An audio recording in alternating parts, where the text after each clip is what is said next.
teman baik man tim yong u si cha hebak minit cha ki ya mongmai ngau ki impun miang ma hebak ala kau pai na teman jam se kawang de menyong pa worship team pai to God be the glory first and last and kau hem jam loba yang kawang de menyong pa players lan mai okungie pai mu ji se menyong pa yu kap tau de sai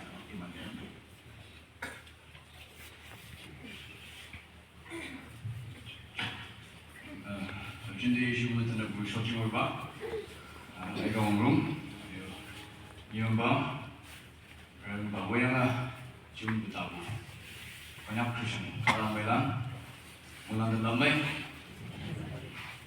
terus saya melihat hanya dua bagi teman bagi pada buktinya minum panang, ini nih.